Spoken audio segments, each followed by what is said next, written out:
Sebelum menyaksikan video ini, pastikan bosku jangan lupa subscribe. Karena subscribe itu gratis plus bonus tonton video terbaru setiap harinya. Jangan lupa ya.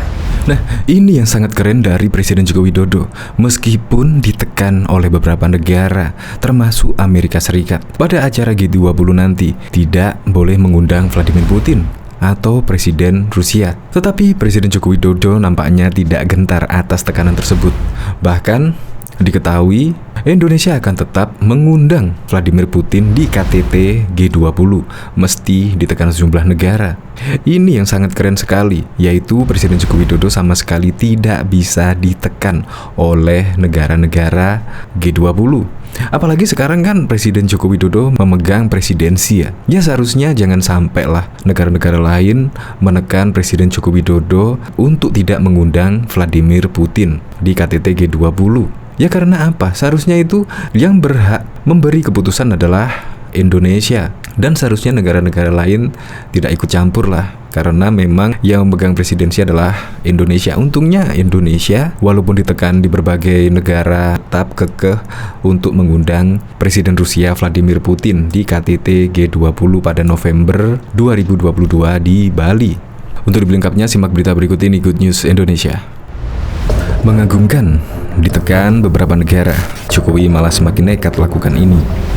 Pernyataan Menteri Keuangan Amerika Serikat Janet Yellen tentang pejabat AS tidak akan hadir di sejumlah pertemuan G20 di Washington jika Rusia berpartisipasi menjadi sinyal buruk bagi Indonesia, sebab Indonesia akan menjadi tuan rumah KTT G20 di mana Presiden Rusia Vladimir Putin berencana hadir.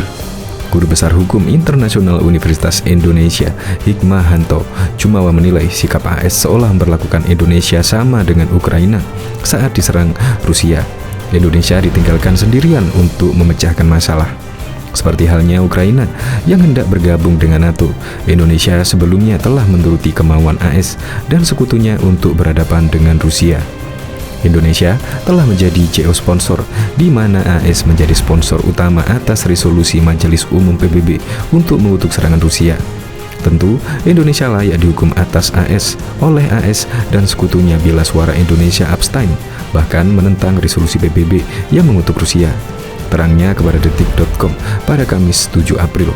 Menurutnya, sikap AS seolah tidak berempati dengan posisi Indonesia sebagai tuan rumah G20. Hal ini mengingat Indonesia telah melakukan berbagai persiapan, bahkan menyelenggarakan pertemuan-pertemuan di tingkat teknis untuk membahas terobosan bagi tumbuhnya ekonomi dunia. Semua ini dimatikan karena medan perang antara Rusia dengan AS dan sekutunya telah dipindahkan dari Ukraina ke Indonesia, katanya. Dia bilang seharusnya ego AS dan sekutunya terhadap Rusia tidak dilampiaskan ke Indonesia yang sudah berani mengutuk Rusia atas serangannya. Terlebih, Indonesia berisiko untuk kehilangan sahabatnya dan dimasukkan dalam kategori negara-negara yang tidak bersahabat oleh Rusia. Indonesia masih memiliki ketergantungan dengan Rusia yang cukup signifikan, mulai dari suku cadang pesawat tempur Sukhoi hingga BBM yang telah disuling imbuhnya. Menurutnya, bagi Indonesia, harapan terhadap AS dan sekutunya sangat sederhana. Pertama, jangan pindahkan konflik dengan Rusia ke forum G20. Tidak seharusnya pernyataan akan hadir atau tidak disampaikan pada saat ini dan digantungkan pada syarat hadir tidaknya Rusia. Biarkan semua mengalir pada saatnya, ujarnya. Kedua, Indonesia tidak ingin ditekan dalam mengundang Rusia sebagai anggota G20.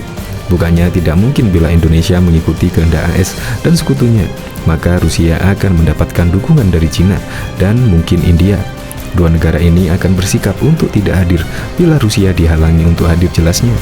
Ketiga, AS dan sekutunya terus mendukung Indonesia sebagai tuan rumah yang baik dalam melaksanakan event G20 tahun ini.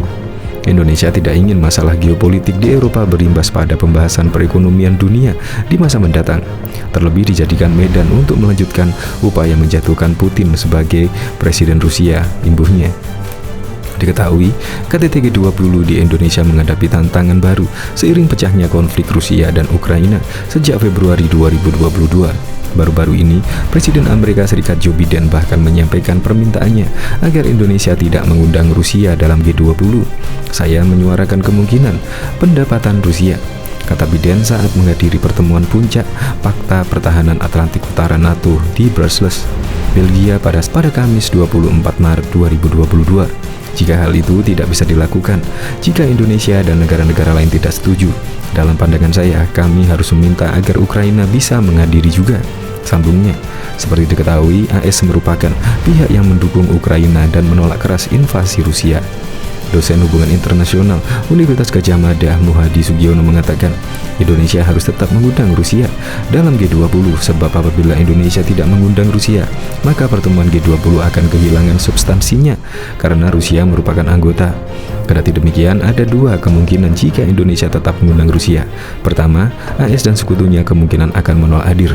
Kedua, Indonesia bisa memanfaatkan itu untuk pertemukan mereka-mereka yang berselisih paski di luar agenda utama, sehingga forum ini bisa dimanfaatkan untuk menjembatani dengan mediasi pihak-pihak yang selama ini tidak bertemu, kata Muhadi kepada Kompas.com pada Senin 28 Maret.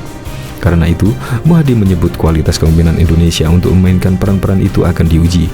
Menurutnya, Indonesia sebagai tuan rumah KTT G20 memiliki profil untuk mengundang atau tidak siapa saja yang dikehendaki. Oleh karena itu, yang dilakukan Biden itu saya boleh disampaikan, tapi Indonesia kan punya hak untuk menolak dan menerima, jelas dia. Terkait permintaan untuk mengundang Ukraina, Muhadi mengatakan bahwa Indonesia juga bisa saja mengundang Ukraina dalam G20.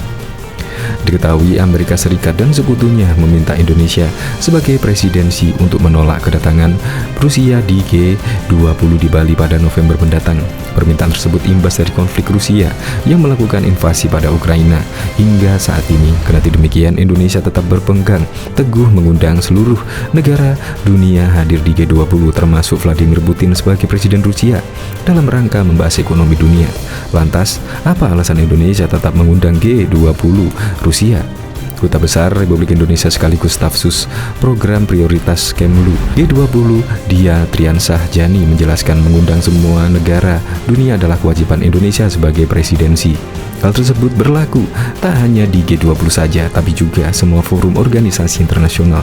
Indonesia dalam mengetahui konferensi forum organisasi baik itu dalam PBB pada saat memimpin Dewan Keamanan PBB ASEAN atau organisasi lainnya selalu berpegang pada aturan atau rule of produce presidency yang berlaku, demikian juga pada G20.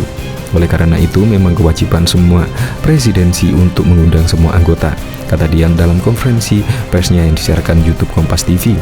Dian mengingatkan kembali bahwa forum G20 bertujuan untuk membahas upaya pemulihan ekonomi dunia pasca pandemi. Terlebih saat ini, masih banyak negara yang belum sepenuhnya pulih akibat pandemi ini. Ia kembali menegaskan akan tetap mengundang semua negara, termasuk Rusia, seperti presidensi-presidensi sebelumnya. Saya ingin menggarisbawahi juga bahwa pentingnya kita semua fokus pada G20 untuk menangani global recovery yang merupakan prioritas penduduk dunia. Seperti diketahui, dunia belum sepenuhnya keluar dari krisis pandemi. Banyak negara, khususnya negara berkembang, masih mengalami kesulitan ekonomi, masih sulit untuk mencapai 7 target yang diharapkan oleh G20.